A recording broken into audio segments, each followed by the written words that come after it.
Good evening, everyone, and welcome to our February 27th, 2018 regular meeting. I'm Kate Borninski, and I hope that everyone has had a good day. I know that it was really sunny out, so I enjoyed it. And welcome to our board meeting. I would like the rest of the board to introduce themselves, starting on my left. Thanks for coming tonight, Doug Brooks. Patty McCoy, thank you for being here. I'm so excited about the warmer weather. Good evening, everyone. Thanks for coming. I'm Kim Crouch. Good evening, Patrick Keogh. Thanks for coming out tonight, and don't get used to the warmer weather. It's Michigan. Good evening, Anupam Chugsadhu. Thanks for coming out. And hi, I'm Patricia Mullen. Welcome. Ms. Merritt, would you like to introduce your staff? Yes, welcome, and I'd like to begin by introducing my assistant, Elizabeth Adams. I want to thank her for taking our minutes this evening.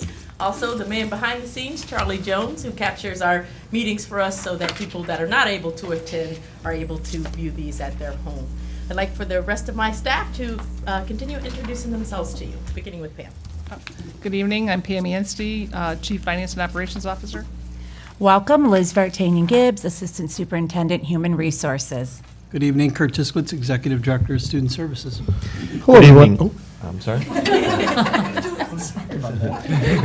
Good evening, I'm Mike Bender, the Chief Academic Officer. All right, now that it's my turn. Nick Brandon, Director of Communications, welcome.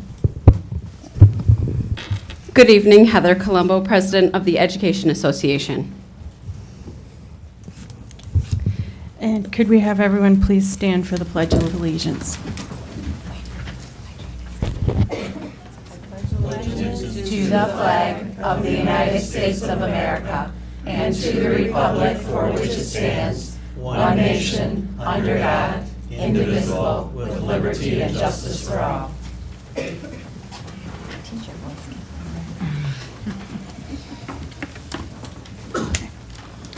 And the first item on our agenda is the consent agenda and approval of the agenda. I am looking for a motion on action item 1802-123.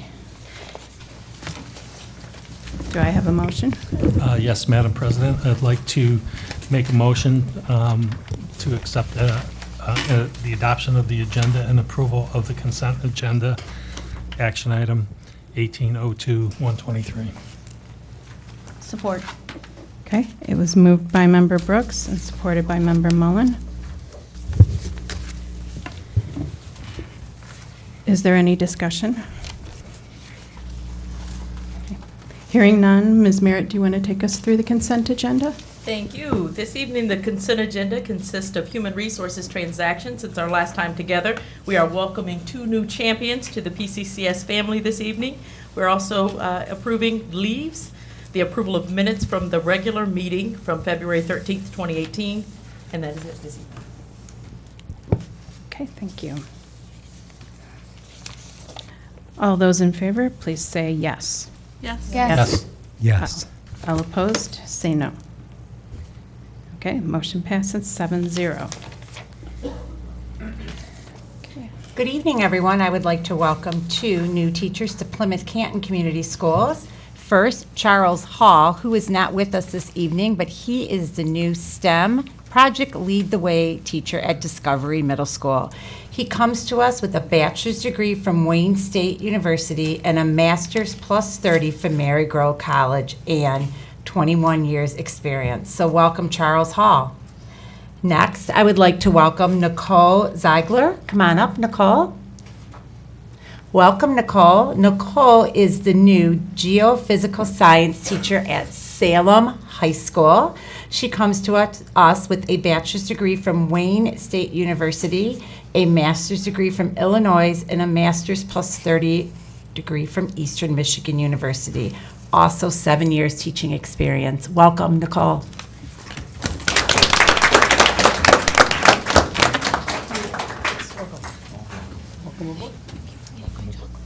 Welcome. Welcome. Welcome.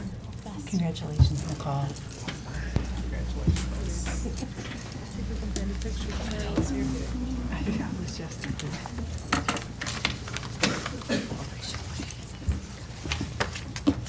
Okay, we are now at letter B on our agenda, which is celebrating success. And the presenter tonight will be Member Brooks, and he is presenting the STARS Award students in the to the students in the Human Services Exploration class at P-CCS.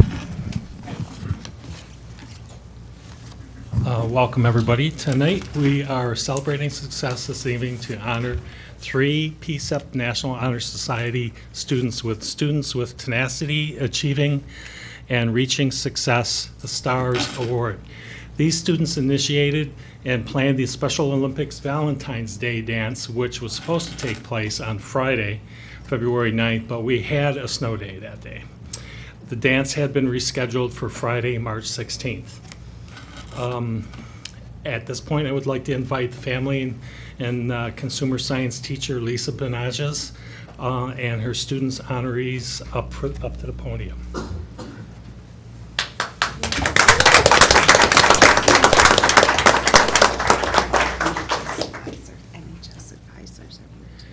Oh, okay. What was it again? The NHS advisors. The NHS advisors that are also here today.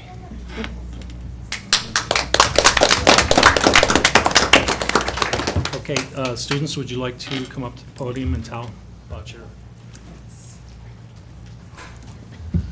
Hi, I'm Allie. I'm going to talk about the fundraising we did. So for the dance in previous years, the school board has offered to fund the dance, but we wanted to see how much money we could get on our own. So over Christmas break, we decided to do a cannon bottle drive. We posted it on Facebook, and we talked to family and friends and coworkers. And we think we spent over 40 hours driving around, collecting cans, spent them at Kroger, returning the cans. And we also got donations, checks sent in from friends and family and random coworkers, people we barely talked to, which is really cool. And as of right now, we have $977 for the dance. And me and Anna still have cars full of cans, so we plan on being over $1,000. And once we finalize, we still have to get new St. Patrick's Day decorations for the new theme for our dance. But once we finalize that, we're going to donate the rest of our money to the Special Olympics team at P-CCS, which is Unified Sports, which is students with special needs and gen ed students playing sports together. And we're planning on having almost $250 to donate to that. Oh, wow. Great. Hi, I'm Tessa. Anna, Allie, and I, all 3 of us went to the Special Olympics dance last year, and we all had an amazing time. It was a lot of fun, and I think that we all wanted to be a bigger part of it this year. So we've been planning it for a couple of months now, and since it went so well last year, we kept a lot of the aspects of it the same this year, but we also incorporated a lot of new ideas that we thought of that we thought make the dance even more fun. So some things that we had planned, since it's a Valentine's Day dance, we planned to have a Valentine decorating station where the attendees could make Valentines for their friends and family. We had a cookie decorating station planned to frost cookies. And we also had games like cornhole and a photo booth and a DJ. And as Ellie said, we did get some donations. So some food was donated, others we got at a discounted cost. And yeah, that's kind of what we had planned. Okay, so as we all know, due to the snow day, the dance had to be rescheduled, and now the theme has been changed to St. Patrick's Day. We will still have the DJ, photo booth, food, the cornhole, and cookie decorating, but since the original plan was to make the Valentine's Day cards, we are switching that, and we are going to have St. Patrick's Day coloring pages for the Olympians to do. And we are currently working on purchasing new decorations to replace old Valentine's Day ones that we had. And although the snow day altered our original plans, the rescheduled dance should be tons of fun. Yeah. Lisa, would you like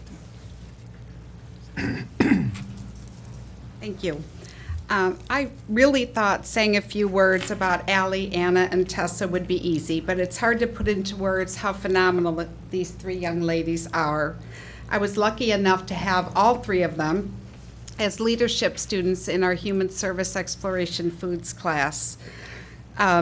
Just to tell you a little bit about this class so you can understand where they got, I think, a lot of their passion. The students that are selected work one-on-one with a partner with special needs, and through the semester, they work with 4 or 5 different students. They can repeat the class if they apply.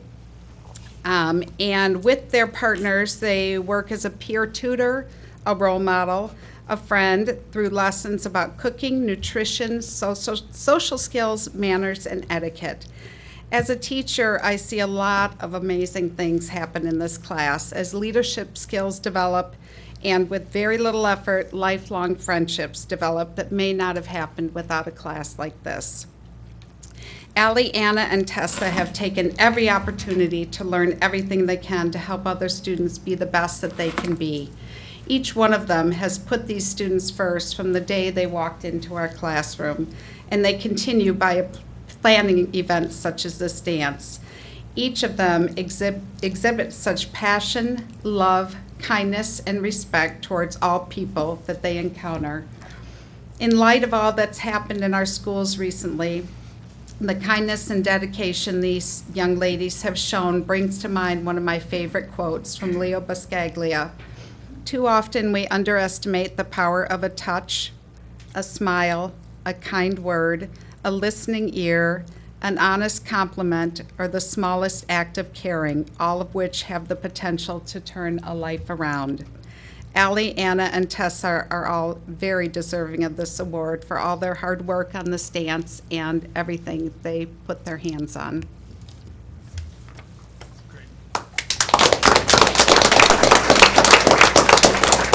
So, behalf on the Board of Education, I'd like to present these NHS students with the STARS Award to Anna Havner, Tessa Konexkek, and Allie Nemec.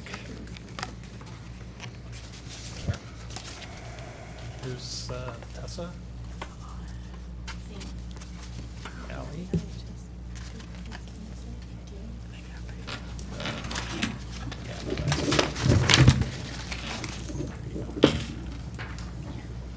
Congratulations. Everyone, please go up and shake hands with the board members.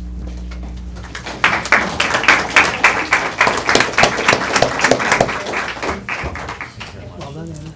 Thanks very much. Congratulations. Yeah. Nice job, Tessa. Congratulations. Good job. Good job. Nice job, Rolling with Punches. Thank you so much. So I finally get to meet Anna Havner and Allie Nemec, and you are? You are? Allie. I'm Patty Mullen. I'm Hi. Dan. Yeah. It's so I've seen pictures of you. It's nice to meet you.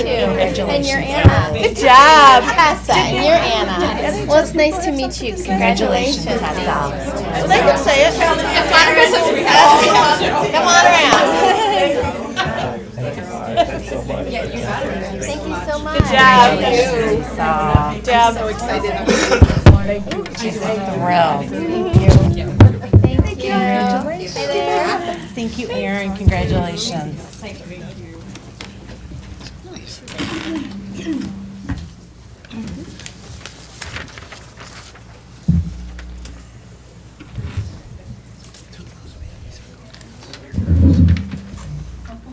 Okay, now we're at letter C on our agenda, which is board committee reports. And first up is the president's report. I just wanted to say a few things. The board last met on February 13th, but it really seems like it's been a lot longer since we met, and that's in part due to events that have happened nationally and also here in our district. I want to assure parents and community members that our students' safety is the highest priority of the Board of Education. And I want to thank those parents and members of the community who reached out with concern for our students. I also would like to thank our staff, administration, the SROs, and Canton Public Safety for the professional, caring, and smooth way the issue at PSEP was handled last Friday. All of our board members are parents, and we share the same concerns that have been raised in the community, and we are taking these concerns very seriously. Thank you. And next up is student performance and achievement. We have not had a meeting since our last meeting, but we do have a meeting coming up March 7th at 4:30 p.m., so please join us. And we also needed to change our April 11th date to get ready for an April 10th board meeting. So we're moving that to March 21st. So we're going to have 2 meetings in March, so I hope that you can join us for at least one of those.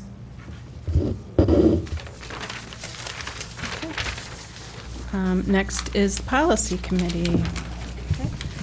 So the policy meeting, the policy committee met today, actually, and we continued our year-long look at equity, our equity policy, and how the various departments in the district are living up to the spirit of that particular policy. So today we had in the teaching and learning department, and it was a very interesting discussion. We talked about some of the things that the department is doing in the area of curriculum and instruction as it relates to our equity policy. We talked about some of the programs that they have in place. We talked about our subgroups and how they're performing. We looked at things like graduation rates over the last several years, how our students are doing. So it was a pretty interesting conversation. We also just talked about some of the things that we wanted to do in the future to ensure that that work continues and to ensure that our subgroups in particular continue to improve. Our next meeting is going to be on March 27th here at the board office. We also are going to probably have a second meeting in March, although no date is set yet, where we're going to have a working meeting to look at some of the policies, some of the proposed policies that we need to bring to the board. We're going to probably do more of a working session to kind of just work on the language of that so that we can get to it. But I think things are going good. And then at our next meeting, we're hoping to, at our March meeting, right now we're scheduled to bring in our SROs and our security to kind of look at how they're, living up to the equity policy in their department. So lots going on, interesting conversations. The public is welcome to join us. Those meetings are here at the board office at 5:30. Thank you. And next up is Finance and Operations. So Finance and Operations had a meeting last Thursday last Thursday? Yes, Yeah. sorry. Last Thursday afternoon, and we talked about the life skills project that you'll hear about as for a first reading on the board tonight, as well as about the beginnings of a policy that will go through the policy committee on fund balance. Okay. We did talk about that. And next up is the EEF, for the Educational Excellence Foundation report. I have not been to a meeting in a little while due to some conflicts, but I did want to announce that they are now selling tickets for Uncorked 2018, which is the 8th annual wine tasting. It's the top fundraiser of the year for the EEF. It will be on April 20th at Fox Hills, and you can get more information at eef4kids.org. That's eefforkids.org. Heather, did you want to mention anything? Heather was there at the last meeting.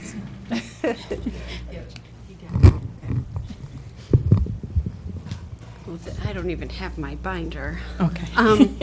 But just that it is on April 20th, and this is one of their main fundraisers, and this fundraiser is then used to help fund the teacher grants. So teachers can apply for grants and use this for projects above and beyond what we currently do in our curriculum. And then, so I've had the opportunity to go out and present checks actually in classrooms this year. So that was a really neat experience. So that's one of their main fundraisers for us to be able to do that. Thank you. Sorry to put you on the spot. It's okay. I can win it. Okay. Next up is citizens' comments. I have 2 cards. Are there any other people who wish to speak? Yeah. Okay. First would be L. Hanley.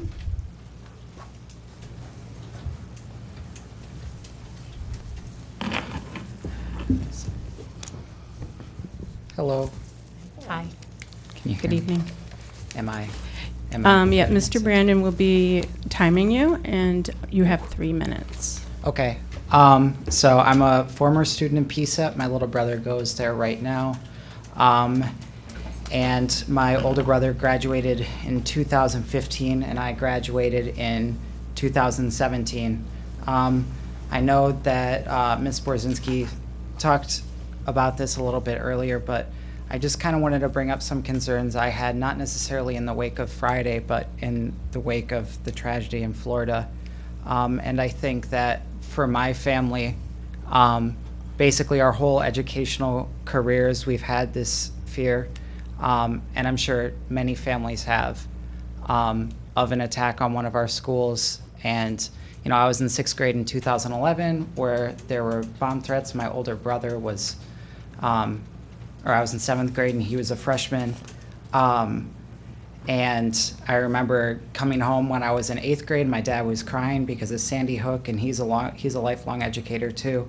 And I think that I didn't necessarily want to make a grandiose gun control statement, although I think that's important, but I more wanted to talk about something that I think is kind of pressing to P-CCS, which is that from my experience as a student, I don't feel like our points of entry and exit are very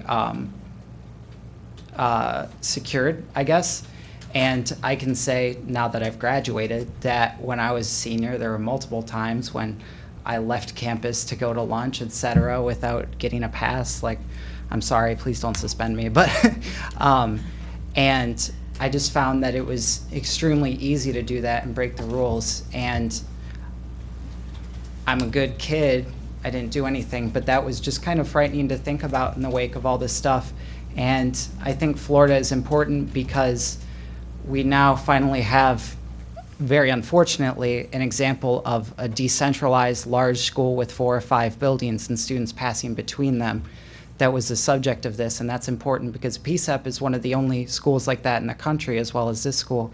So I think now is the time for not only a focus on kind of entry and exit stuff, but hopefully creation of a community where students feel free to talk about not only threats that they may perceive, but talk about their own feelings. Because I think the best way to prevent tragedies like this in Plymouth and Canton is to allow students proper support so that they, 1, don't feel the need to do this, and 2, feel like they can come to P-CCS support staff, and these threats can be kind of eliminated before they actually become threats. Because these kids, like it or not, aren't pure evil kids. They're just regular kids who have a couple cataclysmic events, and then they suddenly gain very monstrous capacities. And I think it's important that we recognize that and try to help students in any way that we can, as well as make our schools safe.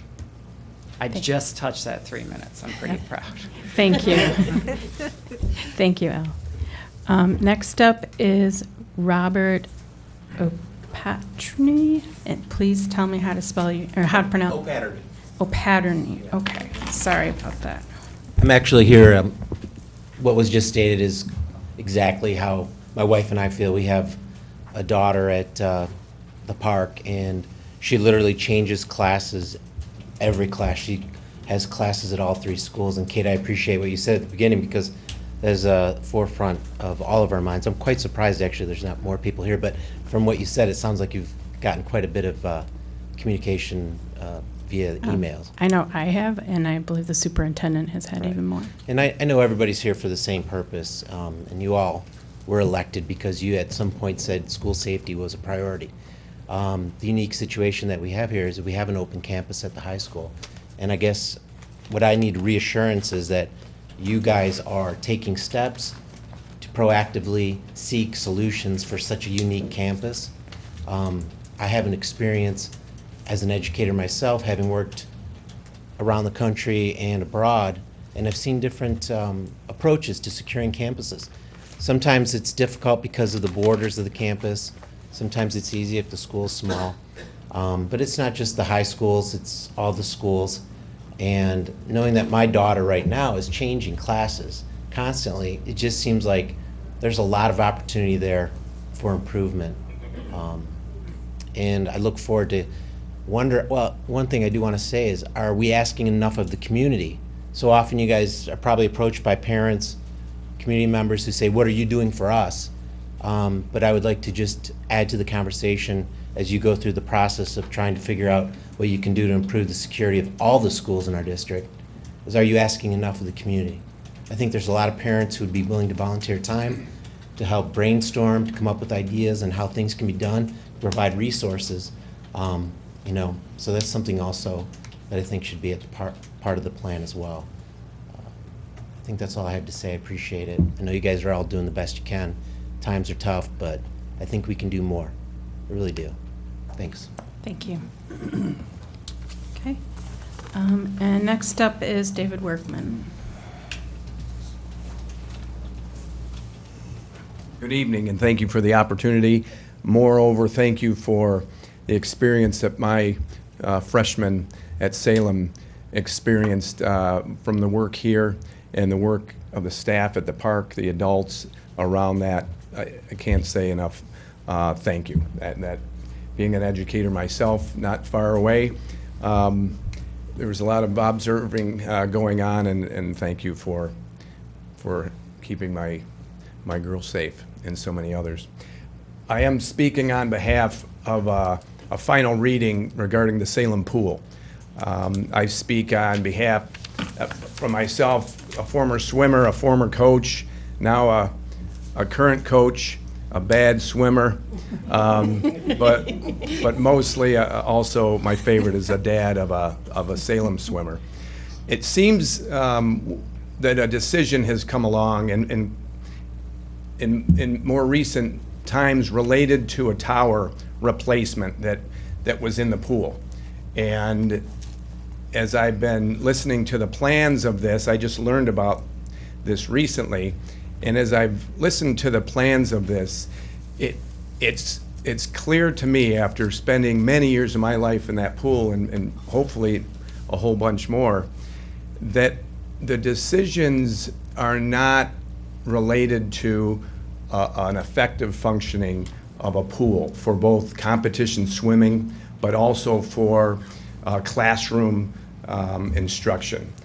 We have students moving in and out of that area all the time, and I've been talking about, since the last tower came down and even before that, what it might look like, how could this be better and not be exactly what it was before. And there were some great ideas that I was watching, and I was even researching risers myself and what that might look like. And with consideration to ADA, with considerations to safety and current code, and even consideration for a functioning for a competition swim meet, the decisions that I've listened to about the current final reading almost fly against the effectiveness of each one of those. And what I'm learning furthermore is that the stakeholders, those that actually use the pool, the parents that attend swim meets, the coaches, staff at the park, there doesn't seem to be an alignment between logical, effective functioning and with the plan. And what I would ask is that this motion get tabled until we have some conversations related to what it means around a pool area for a swimming official, or for a teacher, or for a swimmer, or for parents sitting in the stands. A very crowded stands is also a very unsafe thing. So I would ask that we just take a moment to go back to the drawing board, and before we put something in that's permanent, give us a chance to build something smart that will serve the requirements and the safety and all the needs that are that will really make this a better fit for that pool space. Thank you. Thanks so much. Okay. That's all the cards I had tonight. So we are now at letter E, administrative reports and recommendations. First up is the superintendent's report. Thank Thank you, President Bordinsky. And before moving on with the agenda on boundaries and facilities, I did want to speak to the topic that you shared, and I appreciate your perspective, as well as to some of our speakers this evening as it relates to safety and security of our students. Absolutely, it is our #1 priority. As we've shared over the last few weeks, our hearts truly are heavy with the thoughts of what happened in Parkland, and realizing that with the best laid plans, we always have opportunities for not the greatest decisions that could happen right here at home. And so I do want to assure our community that we are actively engaging in conversations, looking at all of our municipalities, which are wonderful, by the way. And we've shared a district communication that, of course, we are not able to share our actual safety plans, and you can understand that for a security reason, but we can always get better. And so we are actively reviewing those plans and protocols to make sure that we continue to chase the best practices for our district to ensure the safety of our students. Even today, when one of our speakers talked about the community, supervisor from Canton Township, Pat Williams, reached out to just talk about this willingness of our community to sit down and really a grassroots effort to come together to talk about opportunities and in various ways that we can continue to even potentially fund things that would not be funded through the general fund. So I do want to assure that, one, the conversations are happening and the planning is happening even as early as tomorrow. Our P-CCS staff is receiving training from our Canton Police Department on active attacker shooting, just to continue to review those protocols, and that's something that we will continue to do district-wide. As a Board of Education, in the next upcoming weeks, we will be reviewing a safety and security plan that is bringing forth some enhancements to our facilities, and so we'll have another presentation. And really during that time, we're waiting for the RFP for that information to come back, but with our conversations to see even if that needs to be tweaked further. But ultimately, at this point, every conversation is open to how we can be the most safe environment for all students here at Plymouth Canton and all of our stakeholders. Your voices matter. And we, as I said, are very proud of the processes and procedures and protocols that we have in place, but we know that there's always a chance for improvement. So just know that we are working for that, and we will do this together. So just appreciate everyone's perspective, and I do also want to thank our staff and our Canton Police Department for the work on Friday, because as you know, as we communicated out, that was not actually a credible threat, but we have to go through each threat and we have to do our due diligence. And our staff and our students behaved completely appropriately, respectful, responsible when they were in a shelter in place. And there's not a lot of communication that could come out at that time, and I know that that frustrates people, but as a part of the protocol, the #1 priority is making sure that we keep kids safe. And as soon as we are able to work through the investigation and communicate information out, we do that. So we appreciate everyone. The response time for our police department in Canton, as well as Plymouth and Township, it's incredible. So we have everybody here who's focused on the right work in terms of keeping our students safe. Absolutely, we have improvements that need to be made, and we just want to assure you that those conversations are happening, and we will continue to work forward until we get where we need to be. So just thank you for that. So with that, I want to move on into the next conversation. I'm going to call it sometimes that dreaded conversation of boundary study. That's where kids go to school, who goes to school where. And we've gone through this work. I'm going to say the last time that we did it, it was more painful because at that time the result was talking about closing schools. I am the main one that's talking every single day about not only are we stabilizing, but we are growing, and that is a wonderful place to be. So as a part of our policy, we are to look at our boundaries every couple of years. You just reviewed and approved a policy that said, it's actually 2 years is our policy to look at our boundaries. You just reviewed a policy to say that we will assess that every 2 years. So we're a little bit beyond that, and it's time to get back on track and have that conversation about our boundaries. But not just our boundaries, it's really time to take a look again at our facilities and our facilities utilization and really identify our priorities as a community to say, how do we want to design our programs within our buildings? We've looked now and we've created our 5-year educational plan through our dynamic plan. we now need to look at our facilities plan and really think long-term in terms of how do we want to organize our buildings, for what purposes, and conversations such as, do we want preschool in every building? Do we want to continue to have dedicated space for art, music, PE, things along those lines. And so this evening, we want to have this first conversation. So we have invited, and I'm going to ask from Plant Moran Cressa, Mr. Paul Wills, and I think that Mr. Wills is familiar to some and introducing to others from Plant Moran, that will help to guide our work in our initial conversation this evening, to really say, when we look, we've gone through a couple of different approaches. In the past, we've gone third-party experts. We've also done our own work internally as it relates to boundary studies. I think that Kurt is still dealing with some of the flashbacks of that work. But this year, we are in a good place, as I said, as it relates to our growth. And so we really want to be intentional with this work. We want to make sure that we go to the experts and we have the best information for you as a board as we move forward. So this evening, we want to invite Mr. Wills to really give us a presentation on Plant Moran Cressa and what it is in terms of a scope of work that they would provide for us as we go down the path of facilities utilizations and boundary studies, and then give you an opportunity to ask some questions. Fantastic, and thank you, Superintendent Merritt, and good evening, board members and administrators. Also with me this evening is Mark Kleinhans, Senior Consultant within Plant Moran Cressa. And so really a couple things from an agenda standpoint is maybe familiarize a little bit more with who Plant Moran Cressa is. I'm sure you might have heard of Plant Moran, the accounting firm. I'm sure Jeff Higgins and some other auditors come and talk about fund balances and all those other challenges.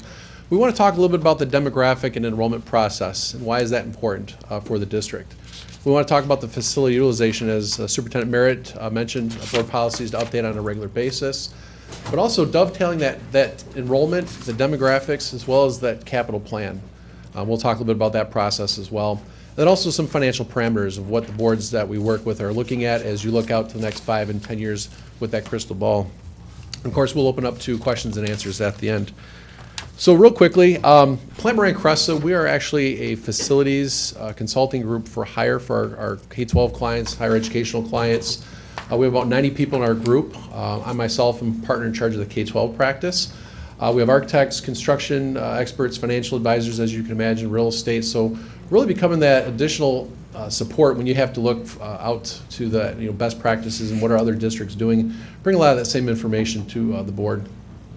We're able to do it from conception, really what we call the enrollment projections, because that really starts the whole conversation of general funding, building utilization, et cetera.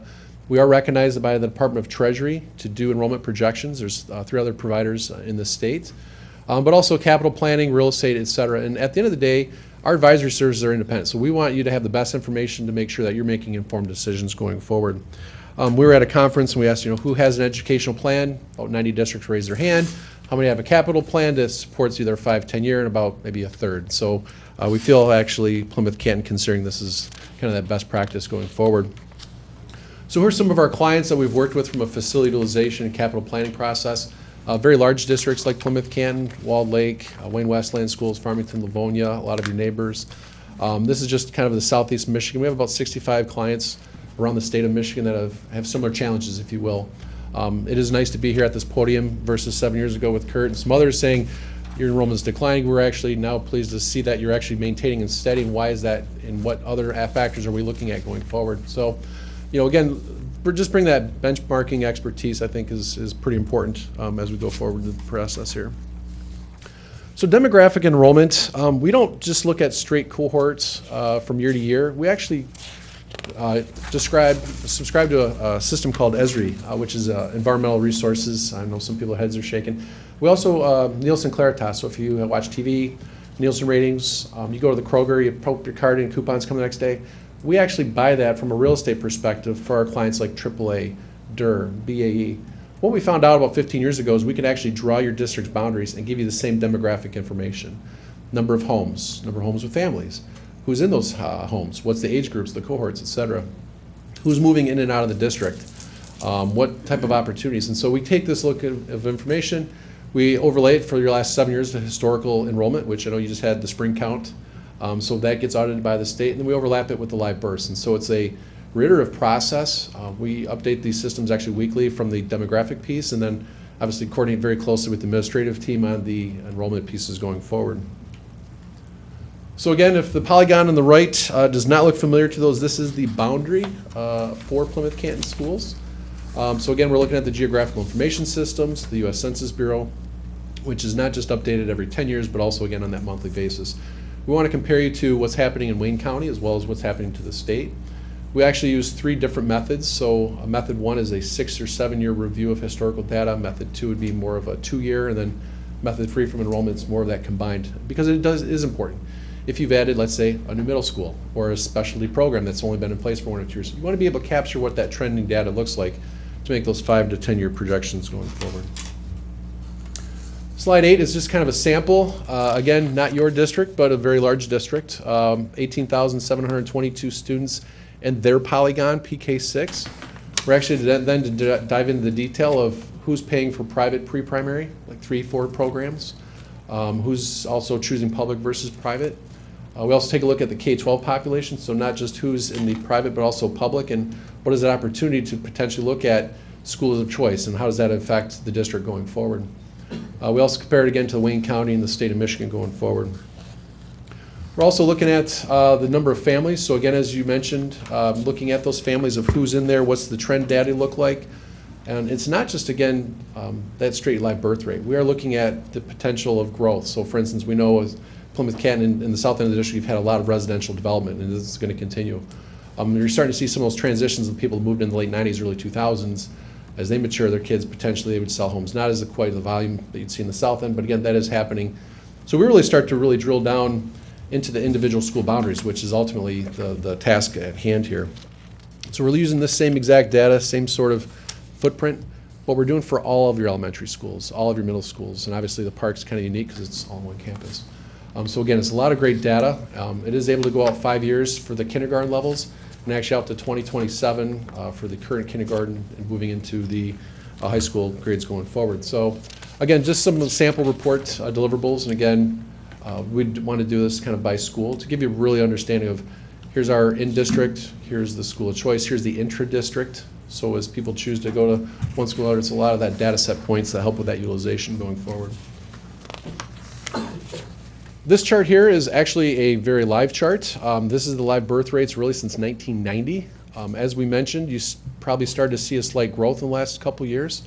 Well, congratulations. Someone asked me about 5 years ago, are we at the bottom of the barrel? I think we're at the bottom of the barrel of live birth rates. This looks very similar to Oakland County as well as Macomb County. Kent County's all over the map. Ingham County's all over the map for different reasons. But if you take a look, 1999, 2000, for those of you that have a senior, raise your hand. So I'm that category. We have juniors and seniors. That was the highest birth rate and actually the last increase, not just in Wayne County, but in the state of Michigan. So if you take a look and progressively move to the far right, you'll see that 0 to 5 cohort. That's the new reality that a lot of our districts are looking at. So we're going to capturing that and looking at the transitions of homes, et cetera, as we look at the enrollments going forward. So what's notable though is if you take a look, the question is there was 15,238 births. You know, this next year is about 13,500, so it's 2,000 less births almost collectively. So again, we're glad to see that Plymouth Canton's finally level off and start to increase for enrollment going forward. So let's shift gears a little bit and talk about the facility utilization process. So again, same exact process as I mentioned, but we really start diving into the individual boundaries. Again, the boundary studies, this is the polygon or the meshwork as we call it. Again, we want to drill down to the individual school boundary.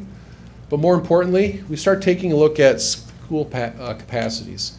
It's one thing just to count the number of classrooms and say, yep, the school has 25 classrooms, 25 kids, we should be able to hold acts. We look at it from a standpoint of you may want to preserve your art and music classes. You may have a computer or a STEM lab that you just can't have a general education classroom. So you'd back out those classrooms as you look at your utilization, if you will. The state, from a qualification standpoint, wants you right around an 85% target. That gives you some flexibility. Sometimes if you have an assignment capacity, either board policy or contracts, you know, things of that nature, that comes into play, and we want to be able to capture and give that information to the board and administration as we go through this process. So again, capacities, we typically don't include the math or the gym and multi-purpose room. It's often hard to hold foreign language and gym classes, but we've seen it done. But also special ed. So EI, AI, and some other specialty programs, we usually back those out as well going forward. So again, what does that mean as you start looking at it? What are those opportunities? So again, as Superintendent Merritt, do you want to have PK at every building? Do you want to have a tag or a magnet program either collectively at one building, maybe in quadrants? So again, as you start looking at each of these buildings, what does that 5 to 10 year projection look like? So you can start making some educational programs going forward. Again, that's that long-term planning we talked about. So again, on slide 17, this is just a sample. No, this is not one of your buildings. It's actually a model. But at the end of the day, you can see, for instance, the green is the available classrooms, reserved classrooms for, let's say, special education or resources. So again, looking at it a little bit differently than just pure classroom count going forward from a utilization standpoint. Take that same information, and as you can imagine at Plant Moran, we have a few accountants that love spreadsheets. So again, we populate those, and we can run it at 85% utilization. We can do what-if scenarios of 22 kids in a classroom, 28 kids in a classroom, and give you different models as we go through that. So it's a very helpful planning tool when you start looking at teachers' assignments and population trends and growths or consolidations going forward. Lastly, the capital planning piece. So again, working with the facilities team, we have had success implementing a $114 million bond. A lot of work's been done. Just like your house, you made major investments with roofs, windows, mechanicals. Well, guess what? The carpet's worn out now. Or guess what? You've had changes of usage. Or as we heard, recently with security concerns. Those things should be incorporated in holistic capital plan going forward. So we look at the functionality of it. Obviously with Mark, he's not just the eye candy as he says, but taking a look from the educational component, working with the administration team, working with operations, finance, facilities. What are those improvements that can help lower general fund obligations, if you will? Again, taking a look at the enrollment, the location, talking to the staff, the user groups, administrators, and others, and ultimately come up with a 10-year capital plan going forward. And so at the end of the day, it's not just us, but we use collectively a lot of our, I'll call it our benchmarking data. So these are some of our clients that we've been working with their capital planning, just to give them that same 10-year window. And I wish I would have brought it, but it's a 2 to 3 inch binder, and it's a living document. It gets updated on a yearly basis. We actually have cost escalation, so if you decide to do Project B in year 4, we're already capturing some of those costs going forward. We just look at it from a standpoint of, again, we've got some auditors that looked at the last 20 years of bonds. About $50 to $70 a foot is what you should spend on any major capital, which you did with $114 million. If you talk to the corporate America, they will spend $2 to $3 a foot every year just on capital costs. So if you have 2 million square feet at $3, you should be spending $6 million. So I'll talk maybe to the finance. I'm sure you're not spending $6 million out of general fund because you have other programmatic needs. And so again, taking a look at what are those capital needs, and then how do you fund those needs going forward, which is kind of our closing documents, if you will. So districts we work with, you really have your general fund dollars. So again, very convenient that being in Wayne County, you get some enhancement dollars for potential considerations. And districts all over Wayne County are trying to figure out, like, okay, it sunsets at a certain time. We have a definitive window of time frame. We'd consider those general fund dollars. You might have sold a piece of property. You have that in a dedicated capital. A sinking fund is another option that districts use. It's a pay-as-you-go. So the good news is they actually started including instructional technology within sinking funds, but you're maxed out at 3 mil versus the 5, and a 10-year time window versus the 20. So a little bit less time, less millage rate, but districts are allowed to potentially consider supporting some technology components of that. And then ultimately a bond fund, which you're familiar with the $114 million. You can go qualified, which is through the state of Michigan, or some of your neighbors, Livonia, Farmington, West Bloomfield, Novi, they went non-qualified because of the credit rating. And understanding where you're at, you're probably qualifying some of those prospects going forward. So those are the 3. Again, as I mentioned on the sinking fund, there are some requirements. So again, buses, you're not allowed to purchase buses out of sinking fund, but you can have technology equipment. You can't have non-instructional. So if you have a phone system or a district-wide type system, that is not able to be out of a sinking fund. Security cameras, access points, the infrastructure can be, but the actual devices cannot be. And then in terms of bond funds, the only thing you cannot do is repairs or preventative maintenance. Bond proceeds, oftentimes we get asked, well, if we're buying technology, why would you do a 25 or 30-year bond? So those assets, those principals interest is usually paid off first, the short-term assets. Then your longer-term assets have to fit in with an amortization schedule, and that's ultimately checked off by your auditors as you go through on a yearly basis. Then lastly, as I mentioned, the qualified, you're just going through the state of Michigan, so it's a little bit longer time frame because you do have to meet with the Department of Treasury.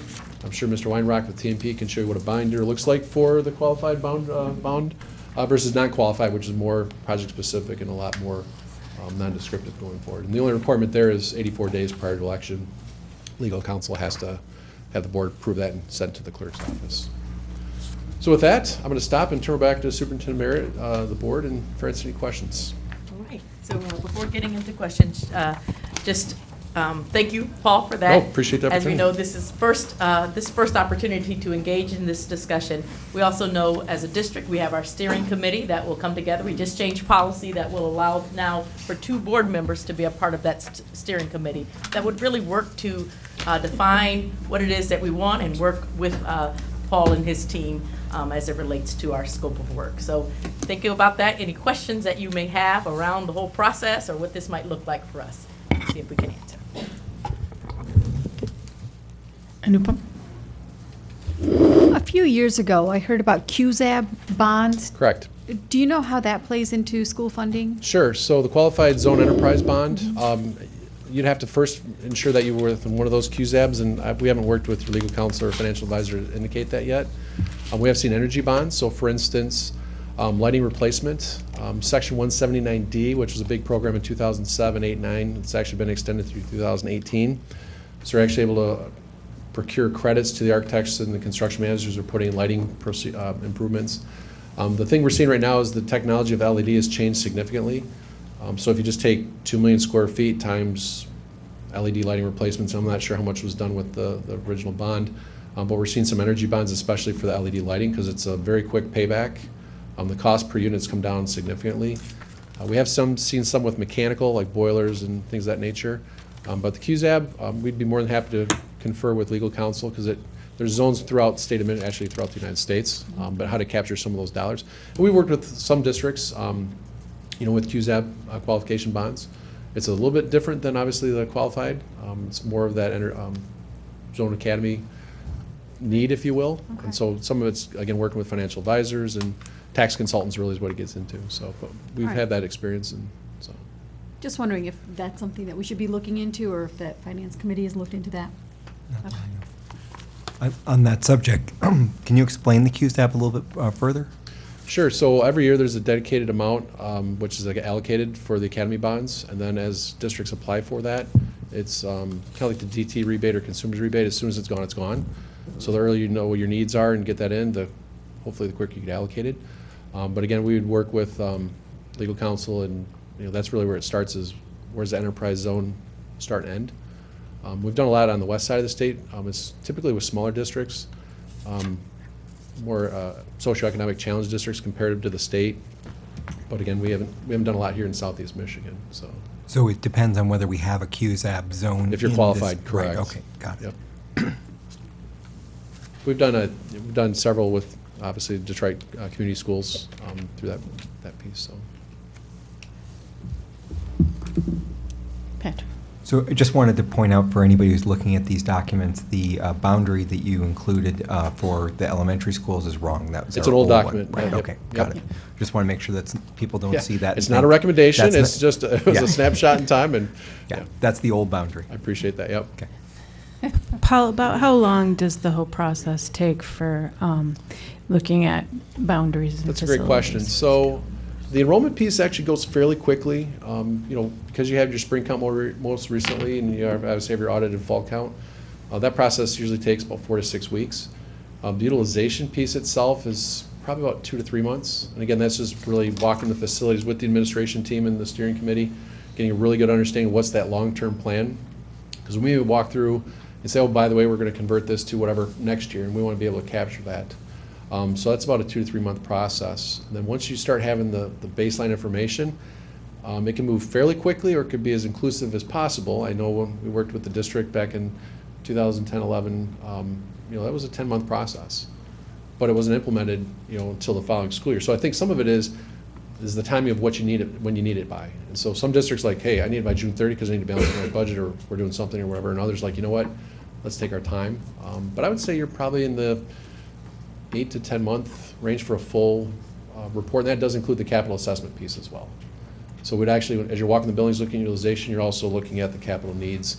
Again, working with the architect, construction manager of some of the information they may already have, which speeds that process up and really putting that independent lens on it. So. Thank you. Patrick? So for most schools that you're working with, most districts, when you're doing the capital plan, is that something that's a continuous engagement with you, or how does that work? Sir, so at the end of the presentation, we give you a nice thick binder and electronic copy of the Excel worksheet, if you will. It's actually called eBuilder. It's more of a online base, but it's a living document. So as you complete a project, you would click off roof replacement, and then it capital need drops off. So we actually turn over the documents to you after the end of the engagement. So typically your facilities finance team can update that as you're going through awarded projects. And so do we have access to the online tool then? Absolutely, or- yeah. Okay, In got it. perpetuity, yeah. So it's a 10-year document, so it's a living document that you'd maintain. And some districts, after 4 or 5 years, they say, can you just come in, and we just had this conversation with another neighboring district. They're like, hey, we wrapped up our bond, we check, but guess what? They have new administration. So it's kind of more of a refresher, if you will, and it's obviously a lot less time, and then again, walking through the facilities, et cetera. But Great. we do turn over those documents and become yours. So at the end of the engagement, Perfect, thank you'd you. have that working document. You bet. Any other questions?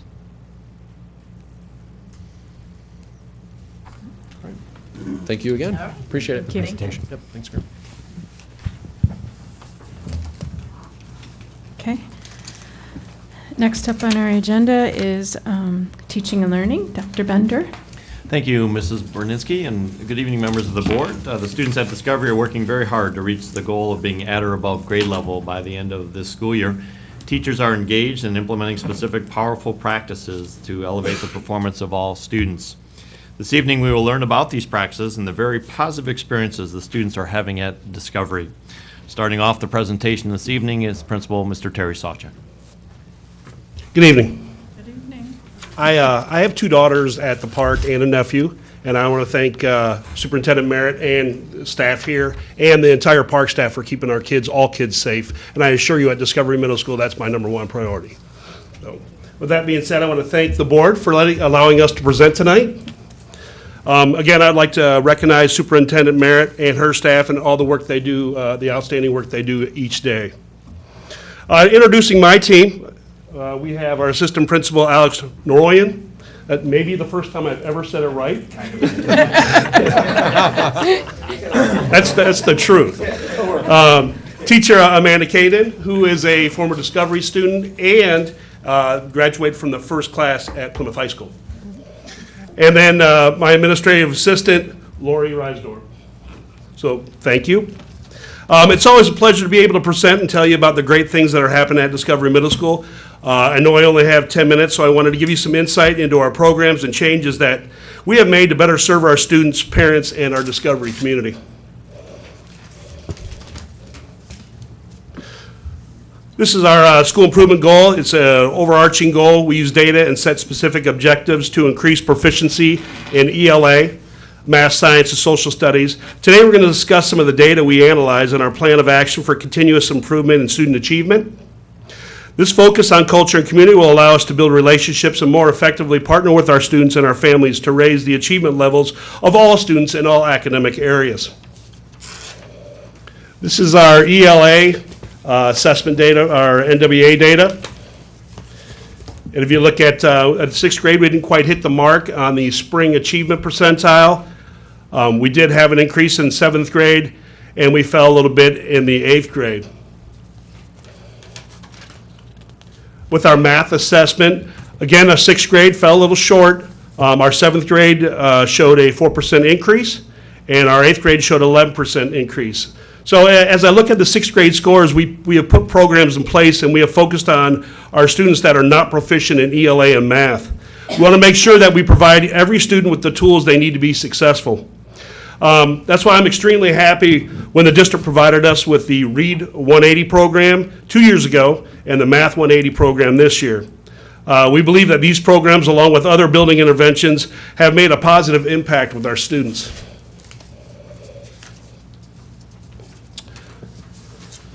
Some of our strategies, we use our ELA strategies. I mentioned our Read 180, our math strategies, our Math 180, and our Math XL. Kagan and SLAMs. The teachers were trained this year, our teachers at Discovery were trained this year in Kagan. Instruction was day 2. It took us a while to get day 2. We had day 1 probably 5 years ago.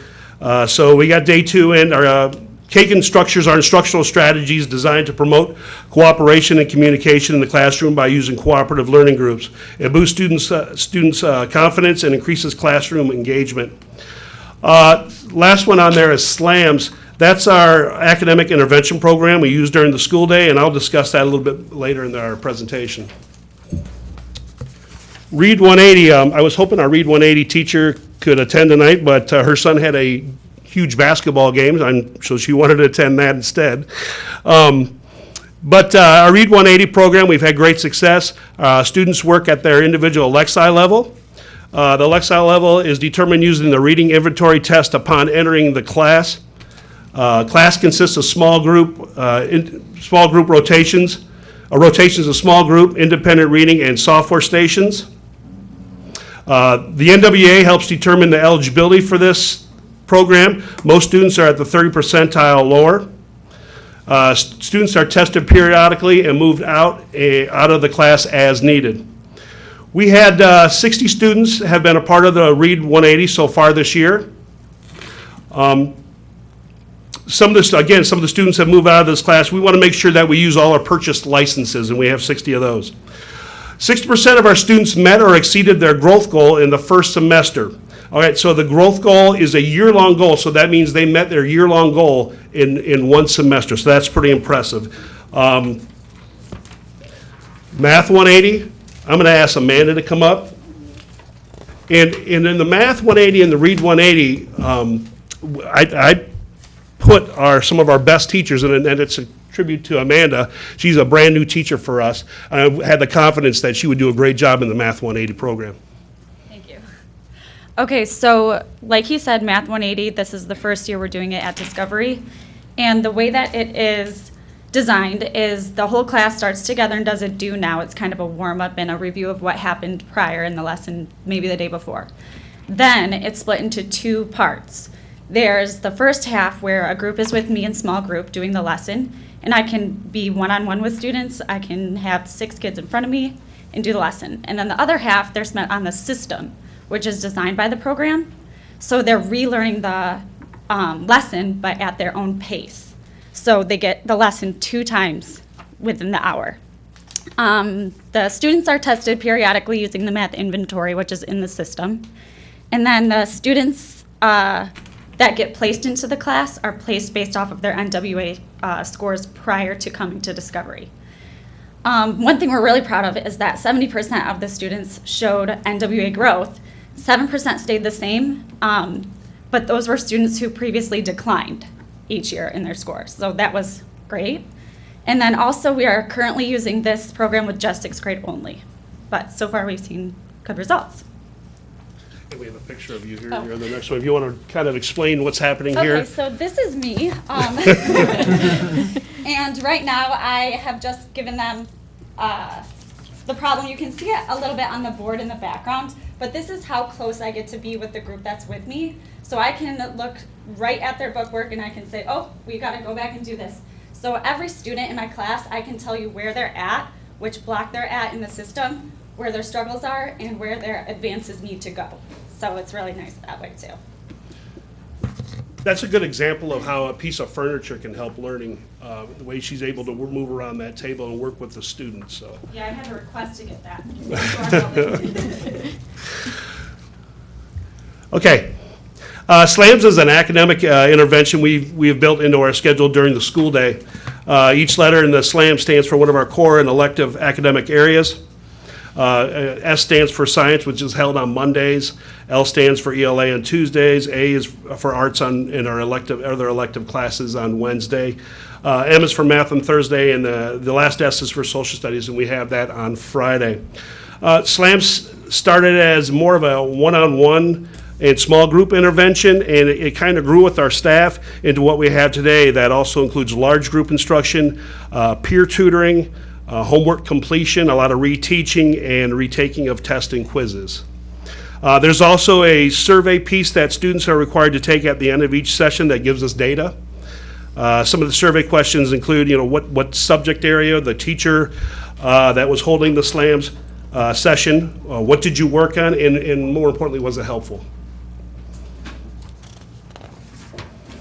This is a picture, and it didn't come out as well as I was hoping, but this is a picture of Mrs. Dunfield's and Mrs. Neal's classrooms. They team teach part of the day, and they team slam.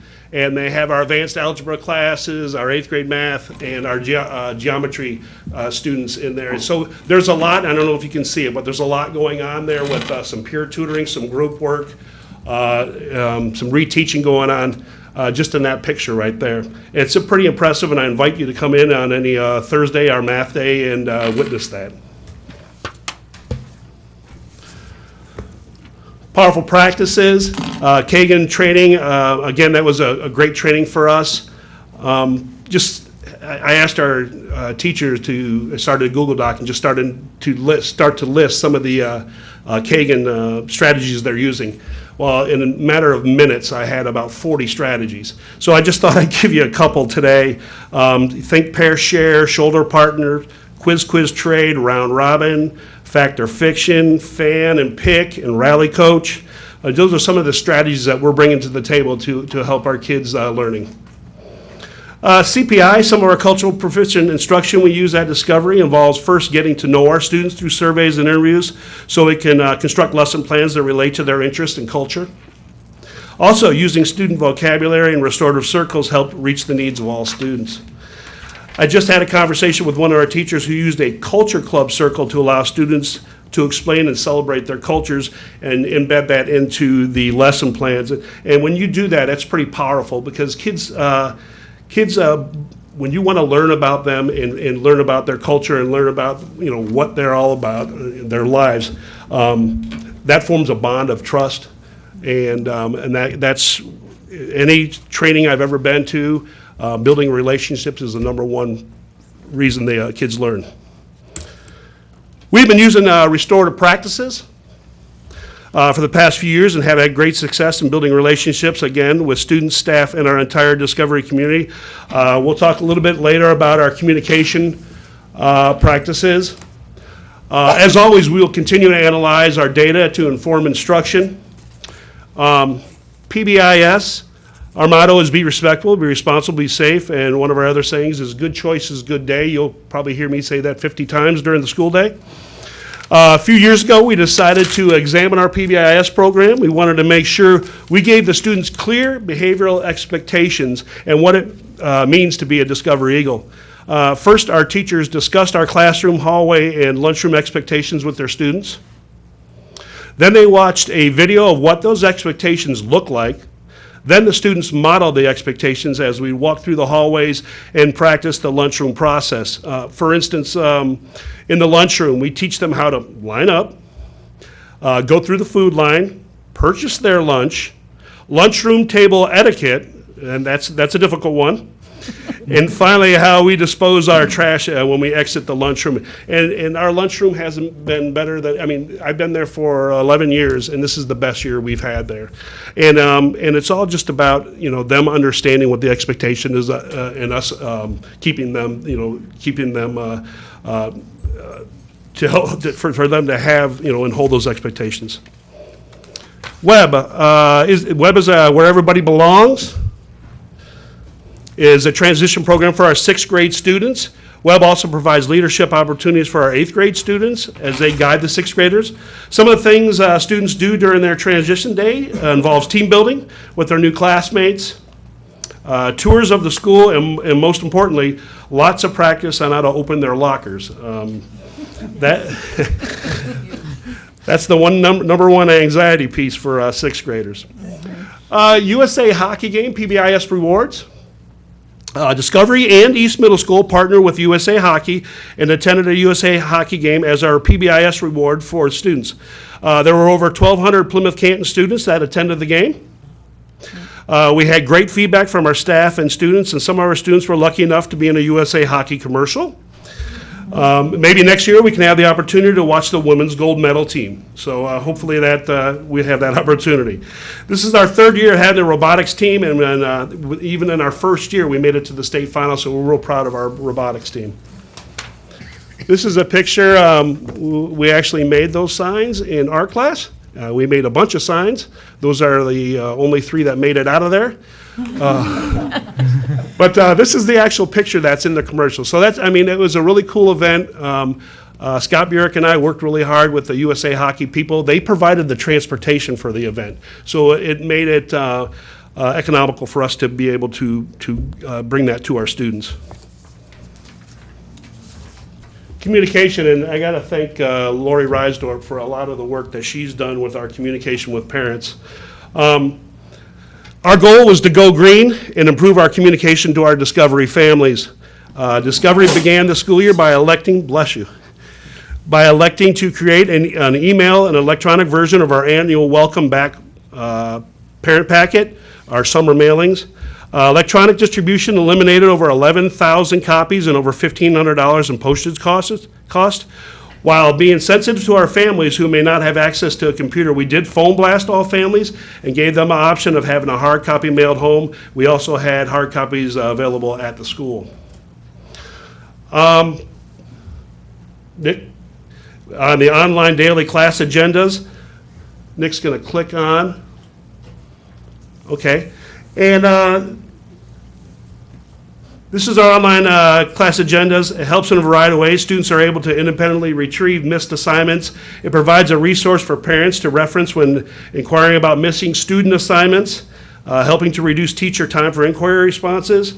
The daily class agenda concept actually came, you might have been there, Board Member Brzezinski. You might have been there. It was during a coffee and comments, and the parents mentioned the difficulty in accessing all the different electronic, all the different how teachers communicate electronically. There's all these different areas. So we wanted to put it in one place so they can access it. So we're going to look at our 3As, our triple A's, our new hires this year, and we'll start with Amanda, and I hope you're updated. I am. Right there, Canaan, with the K. Canaan, all right. So this is what Amanda has available to her parents and her students. Do you want me to talk about Sure. it real quick? Okay. Sure. So we always put up top the important heads up things for the parents to see right away.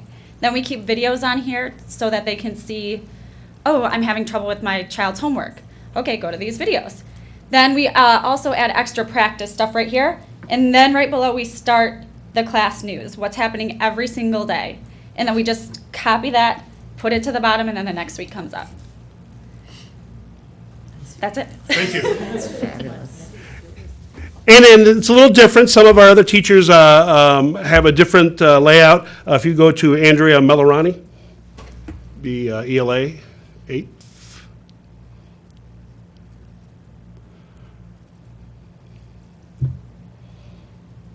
I don't want to spend a whole lot of time on this, but just so you get an idea of what we're making available to our parents and our students.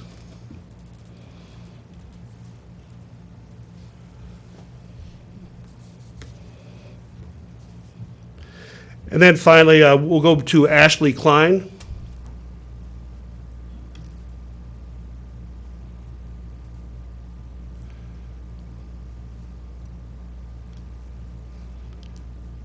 And again, how the layout may be a little different, that's pretty similar to Mrs. Melorani's, but the layout may be different, but we're still getting the information out to the students and parents. And it becomes a partnership then. Thanks, Nick. Okay, a link to this content is featured prominently on our homepage. I don't know if you can go to our homepage, Nick. It'll be down to the right there, daily classroom and agendas assignments, right? And we also make it available in our monthly newsletter. Excuse me. About a third of our Discovery families have joined the Facebook page. We use this to highlight timely pieces of information and as another resource for distributing documents, forms, and flyers. Part of our K-12 Insight Survey pointed out, and I met with Nick on this, pointed out that Discovery parents didn't know what was happening about things that were happening in our classrooms, like projects and classroom instruction, those types of things. So in response, we launched a school Twitter, and if any of the board members tweet, you welcome you to join our Twitter page. So we launched that, and to showcase our teaching and learning at Discovery, we continue to promote our Twitter account. All Discovery parents and guardians receive a monthly invitation to my Friday Coffee and Comments. Agenda items include introduction to staff members. We try to meet a new staff member every time. Updates on school activities, information on testing, tech time with Lisa Hastings, our media specialist, and additional school information. Meetings take place on Friday morning. We have the #1 online picture sales in Michigan. 90% of our parents ordered their school picture online this year. 100% of our yearbook and spirit wear orders were also placed online. Our monthly newsletter keeps our parents informed long-term, while our weekly sneak peeks are more targeted and allow us to succinctly provide time-sensitive information to our Discovery community. Signup.com is a website that allows individuals to sign up for volunteer at Discovery. We chose this site over Sign Up Genius as it allows us the visitor to view all volunteer needs in a single location instead of having separate ones. Our intent is to create awareness of all our needs and hoping to capture individuals who have the desire to help out. We do not want to turn down help.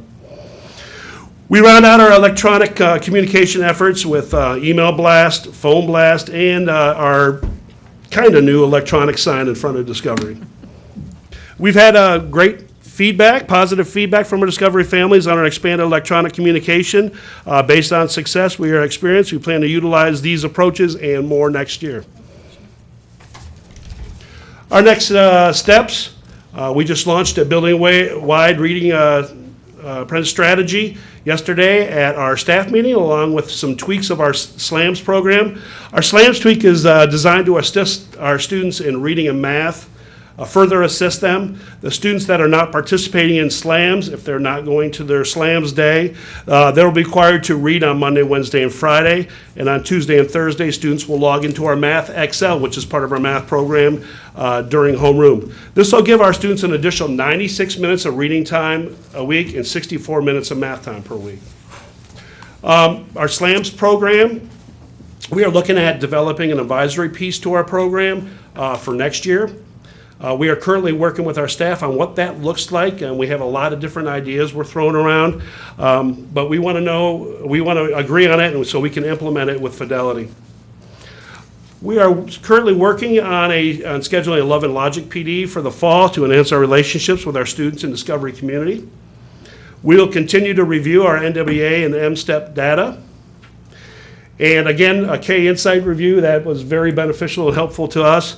Hopefully Nick will come over this year again and discuss the survey so we can better serve our Discovery community and the families of the Plymouth-Canton School District. Thank you. Thank you.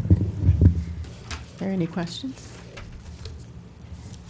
I figured. I always have questions. The first question was more for the administration. Is I really love the daily schedule, and you can go in one place to be able to see that information. If there's any way we can implement that across the middle schools, that would be really helpful.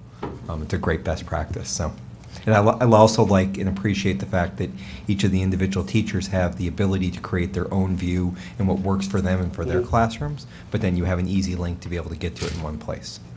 The second question I had was on the Math 180 and Reading 180 programs. You mentioned in the Reading 180 that you've got about 60 licenses. Mm-hmm. Are you utilizing all of those, or do you not have enough? We could always use more. And I know that was part of our budget process coming up here, that we're going to request some more of the licenses. But yes, we can always use more of those Math 180 and Read 180. Right now, though, Math 180, which is working in our building, we are still going to look at it at the end of the school year and evaluate it and see if there's another program we want to continue with that program. And are you measuring the success from that process? I mean, I see obviously in 6th and 8th grade you didn't see the growth that you had wanted to in the NWA. Do those programs in particular help with that? Or I just think we're hitting a lower amount of we're not hitting enough students as far as to make that difference. And so has that been part of your budget request process? Yes, it has been. Thank you. Thank you. I didn't have any other questions. Okay. Thank you. Good presentation. Thank you very much. Oh. That's just me. Member Cedar. When you had that daily schedule set up, did you have like a basic expectation for all your staff members, or did you just say, this is what I want, figure it out? Okay, so whenever we do something as a staff, we all come up with ideas. They're the smartest people in the room, right? So I facilitated, and we came up with what we want to present. We definitely want to present with daily agenda, what's happening, and homework. Then it kind of took off, and if you look at the departments, we're kind of the same, all right? So the departments kind of look the same. Some people, some of the staff members are a little bit more techie than other staff members, but during our PLCs, we work on that. So hopefully they're pretty consistent through our entire staff. I see you have Mr. Charles Hall that was hired. He hasn't had a chance to put his in there, but if you go at, let's say, go to Wilson. Now, Mr. Wilson has all of his agenda items and everything on his, but he also includes, and I hope he has this on here, his worksheets that they've done that day, classwork and homework worksheets. I think if you go down there.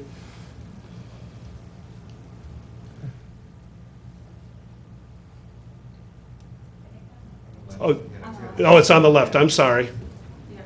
Yeah. So like I said, some of our teachers are more techie than others. Now, he has all his information there. Check out Evans, I believe it's Evans. Mm-hmm. He actually records his lessons. She, yeah. And Mrs. Evans? Yeah. Yep. Or she? Yeah. She, Miss Evans? It's amazing.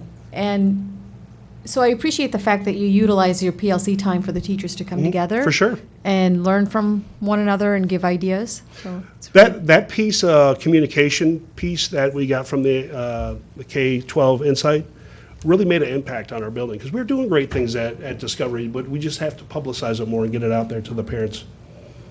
click on the helium balloon summary chart notes. She, at the very bottom left. Yeah. So talk about a kid that needs just a refresher, isn't a good note taker in class. Actually, it's better if you just listen. Mm-hmm. And then you can go back to your notes, and particularly for kids that are absent. So this is great. Thank you for that. Question. You had, you showed your NWEA data, and just, did you parse out the 6th grade deficit? What happened fall to spring? I have some ideas. I'm not going to make excuses, because we don't make excuses at Discovery, but we're working to fix that deficit. We're implementing a lot of different, again, implementing these programs here, changing our teaching strategies, building our relationships. We will make an impact on that.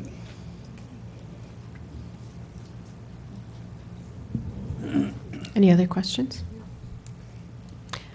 I just want to say that as a former Discovery parent, I have appreciated how open you are with information. And I've been going to Coffee and Comments at Discovery for a long time. I still go occasionally. We miss you.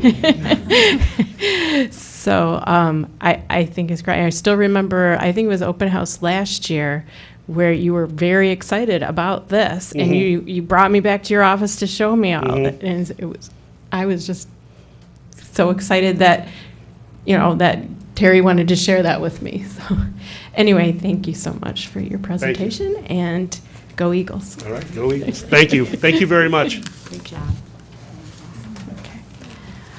Next up on our agenda is Finance and Operations. We have several final readings tonight, and so I guess I'll just start with the first one. The first one is action item 1802-124, consider approval of Salem High School pool upgrades. It's a final reading. Do I have a motion on this? And Madam President, I move that we consider approval of the Salem High School approved pool upgrades. This is a final reading, action item 1802-124. Support. Okay. This motion was made by Member Kehoe and supported by Member Brooks. Is there any discussion? Yes, so there was a comment that happened earlier today about the stakeholders and the process that's there, and I wondered if the administration can give us some feedback on what the process was and what we went through in evaluating those concerns and how we engage with the other stakeholders. Yes, and Mr. Weinrock's here from TMP. This was brought to our attention when we realized that the tower wasn't compliant and shouldn't have been on the platform of the pool, and so it was taken down. We brought in TMP, who brought in a pool specialist to review the pool for all safety features, not just the scoring table. And I don't know, Bill, do you want to speak to what process you went through? And then what we can speak through to too is we have a bond committee. And in that bond committee, Brian Smolsky serves for Salem and for the PSEP, and Kim Villarosa was on it, as well as they went back and talked to the coaches, the teachers, and brought back feedback. But I'll let Bill explain the process of how we got to this. Good evening. When the problem came up, as Pam mentioned, TMP was asked to come in and evaluate what we saw as far as safety concerns in the space. I work with a company called Bill Robertson Pools. They're a leading specialist in the state of Michigan for pool design. Basically to come in and try to look at all of the parts and pieces within the pool to tell us a shopping list of things that we'd want to address. When the project started out, we were looking at the wiring. We were looking at the cabling that connected the touch pads to the computers or the scorer's table. A lot of the electrical in the space, hanging, just draped on the walls and what have you. And at the time we were going through there was some discussion about the tower, and we really looked at that, looked at the need to remove it, and then we looked at a lot of options as to how to replace it. We talked to staff, athletic director, talked about a couple of portable stage options that would give them the ability to rise themselves up a few feet off the floor. That area that is up in the northwest corner of the pool now is a large area that they use for classroom purposes. Putting in a portable type stage or even a permanent stage and getting a ramp to that location, that takes up a lot of that square footage in that corner. One of the recommendations from the pool designer was that the scorer's platform really should be in the line of sight of the touchpads and the starting blocks. So as we started trying to look at what opportunities are available to us, part of the issue with getting a platform in the space for the scorer's table is really ADA compliance. Salem High School currently has a ramp in the corridor that gets you up to that upper level at the top of the bleachers. So it looked like a perfect opportunity for us to build a platform, get a person, should they be wheelchair bound, or into that space and not have to provide platform lifts, elevator type apparatus. It's in direct line of sight of the starting blocks. So we did some investigation with some bleacher manufacturers to determine that they could build off the original bleacher structures. And some of the feedback we got from the athletic directors and the teachers were the fact that being amongst the spectators right there at the scorer's table was a concern with parents kind of getting involved with the computer process and kind of disrupting that person.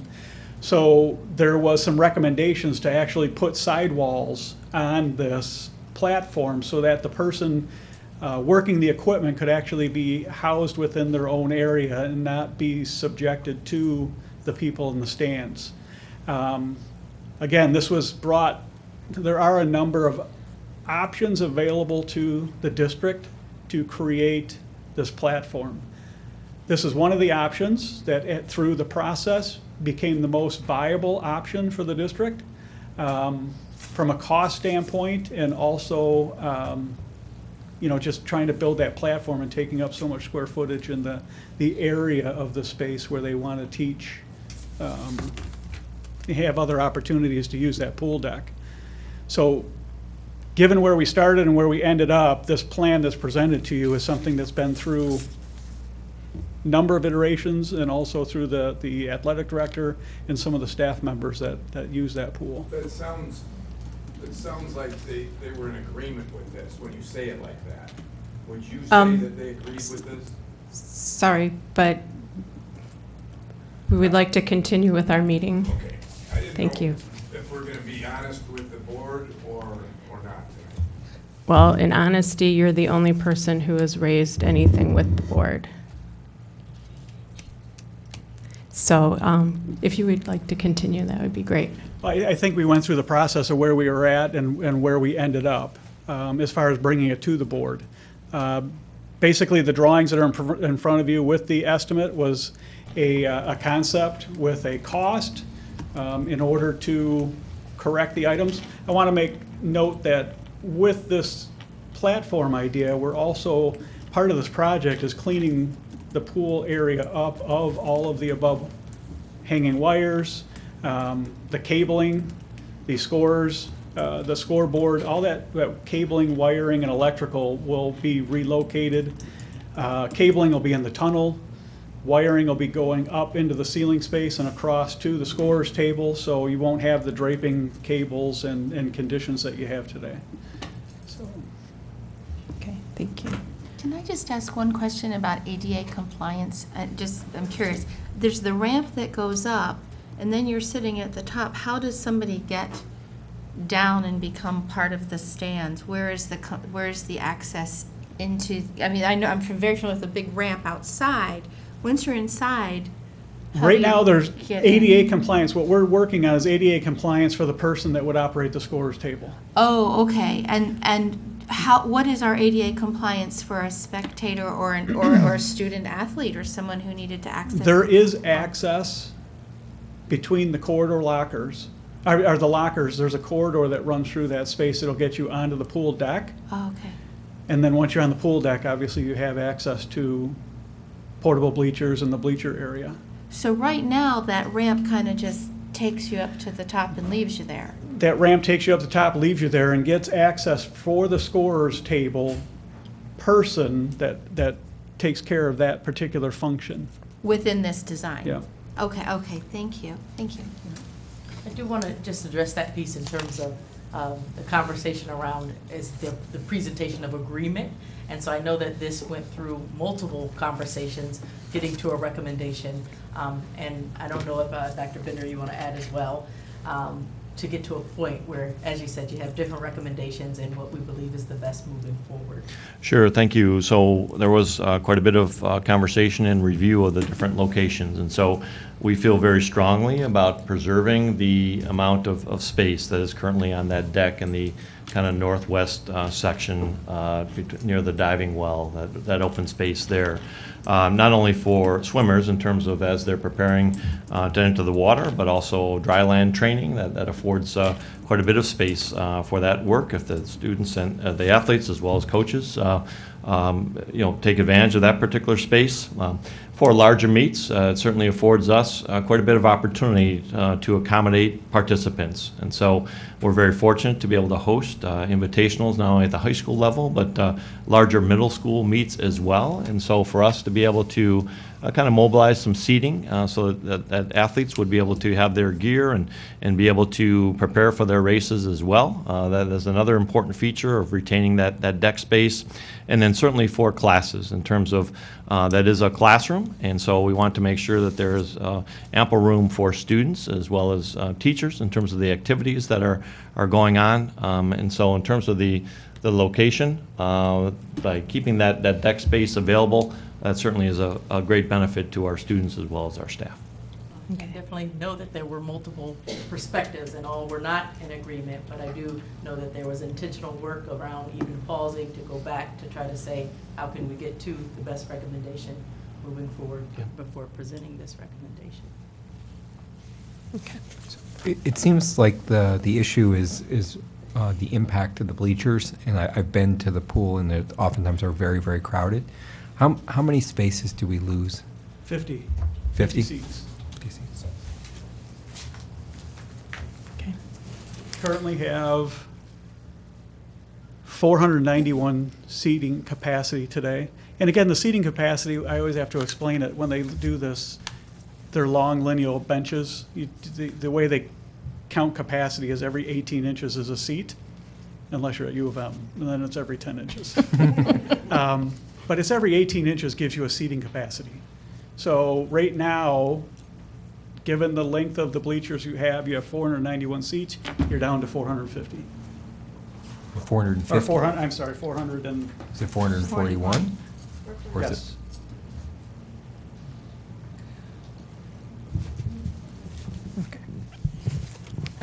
I think we want to mention too, though, the bleachers were one of the safety issues. We had bleachers in there that were 5 high, 5 risers on the back wall that came right to the pool end, which we have replaced with 3 high to bring them into compliance. So there was bleacher work done in the pool to bring it into compliance, because there were a lot of things on that pool deck floor that really weren't compliant.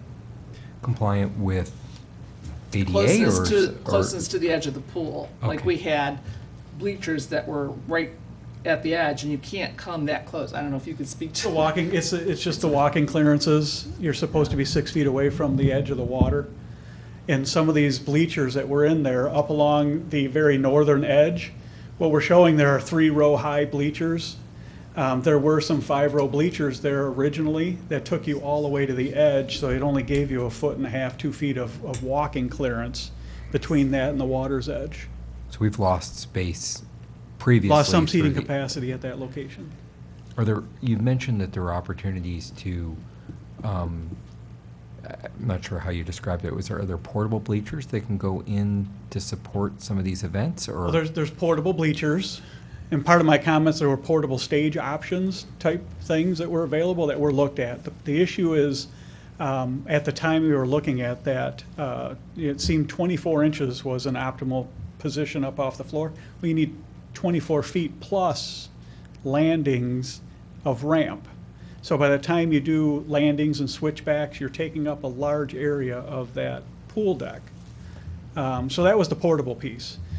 There are opportunities to provide additional 3-row tilt and roll bleachers should the program expand and need additional bleachers and whatever in that location. So there are opportunities given the deck space. Once we put in a permanent or a portable type stage, which would really act as a permanent platform, your abilities to add additional seating in that location are pretty limited. Okay. So I had a question from Member Mullen. You're part of the pool community. Has this been an issue that's come up? I know we spoke about this at the last board meeting. Is this? I have never heard anyone speak about the tower. Seating and bleachers are always a issue just because they are. That's just the nature of sitting in bleachers for 4 or 5 hours. So none of these issues I've ever heard anyone talk about. Okay. Okay, and we have a motion on the floor. At this time, I would like all those in favor to please say aye. Aye. Any opposed? Motion passes 7-0. Okay, next up is action item 1802-125. Consider approval of bid package number 8, awards, and these are site upgrades. Do I have a motion? Madam President, I move that we consider approval of bid package number 8. These are site upgrades. This is action item 1802-125. This is a final reading. Support. Okay. Motion was made by Member Kehoe and supported by Member Brooks. Is there any discussion on this?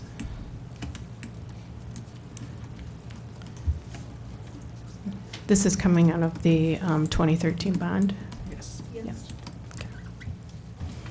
Okay. All those in favor, please say aye. Aye. Aye. Any opposed? Motion passes 7-0. Action item 1802-126, consider approval of the purchase of 14 buses, and this is also from the 2013 bond. Final reading. Do I have a motion on this? Madam President, I move that we consider approval of the purchase of 14 buses from the 2013 bond. Final reading, action item 1802-126. Support.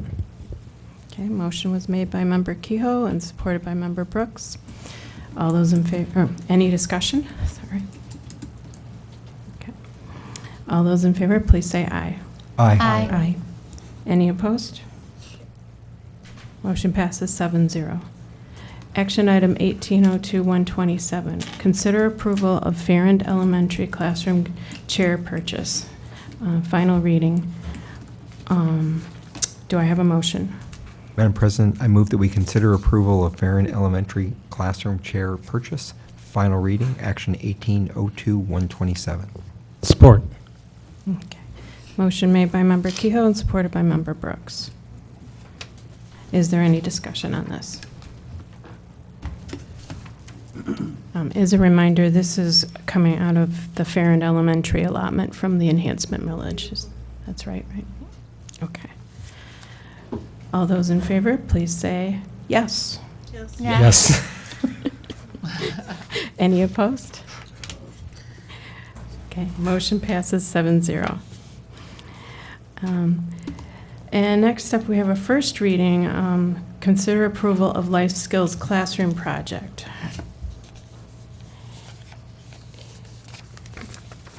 Would anybody like to take us through this? Patrick, you want to do it? Because you did such a good time. You did a good job before. Well, attached are the plans. This is in Salem High School. It's room 1206, and it's a proposed layout for an upgrade to this room. This classroom will be utilized for life skill studies, and it needs to be upgraded and revised to meet the code requirements. Okay. And the layout is, I don't know, the layout's on the, it's attached. I don't know, Nick, if you can just move it up. Yeah, a little bit. It's the next, oh, there it is. Okay.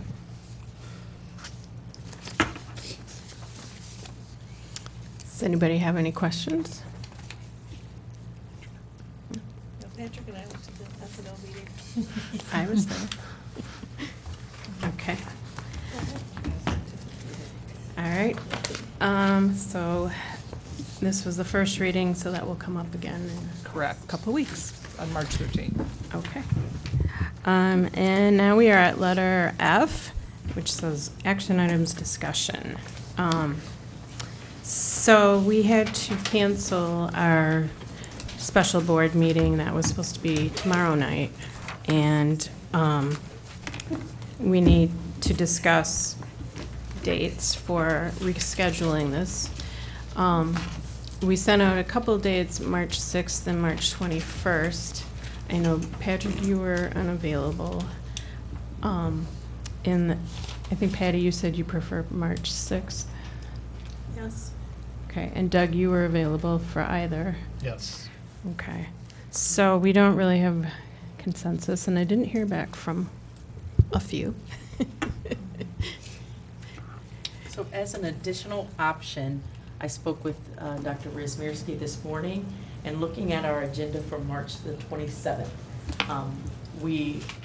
that is the agenda that's set for a regular meeting, and the topic of the special meeting, we can move around that would open it up so that it would allow us to do board governance during that day. Because we're halfway through that work with him, he anticipates we have about an hour and a half of work left to do. So if that date would work, he could work that around so that we would make this special meeting after our regular meeting on March the 27th, the board governance work. Unfortunately, this is a board meeting that I'm going to miss. I have a conference that I have to be at. Well, could he do the same for April? So I asked him to check the 13th of March, so the first available. So we haven't talked about April. I will get back with him tomorrow. He was checking with Cindy to see if March 13th, if we could do the same thing for our next meeting. But if not, I'll ask him in April, the first meeting in April. The issue with the first meeting in April, I believe that is the We have a lot of spots. stuff that's on the agenda Yeah. that Budget night. workshop. Yeah. Although we can do the budget workshop early. Maybe. Because we've done You guys that be early. tired? Yeah. Well, we've done Like that earlier 6? before. Yeah, we did it at 6 before. So ideally, our agendas in March would be easier to work in, an additional meeting. I'll talk with him tomorrow to see the March 13th, which will be our next meeting. Will you be around for that? I am around for the 13th. Okay. Sorry. Yeah. We'd like to have everyone here if possible. Okay. Well. March is my training month. Okay. So right now, there's nothing but All right. daytime stuff. Well, we will try our best to have as many board members present as possible. Yep, especially if you could do it on a board meeting. Okay. That'll definitely maximize it. Okay. Next up is follow-up board questions. We still had the expulsion and suspension data, but that's going to be coming up. Yes, we're looking at a meeting in March. Okay. We'll have that information. Okay. And then, do you know if the school of choice data was updated? Yes, it was. Okay. Okay, and then I don't have any outstanding items from the last board meeting on February 13th. Do we have anything from tonight? I don't recall anything, but. Okay. All right. So, then at this time, I would like to call for a motion to adjourn. Does anybody want to lead? Madam President, I'd like to make a motion to adjourn today's meeting. I think Member Crouch already moved, but would you? Yeah, use your mic. So moved. Okay, we'll do it again. Oh, support. Okay, it was moved by Member Crouch and supported by Member Brooks. All in favor, please say aye. Aye. Aye. Aye. Any opposed to adjourning? No, okay. Motion passes 7-0, and we are adjourned at 8:46.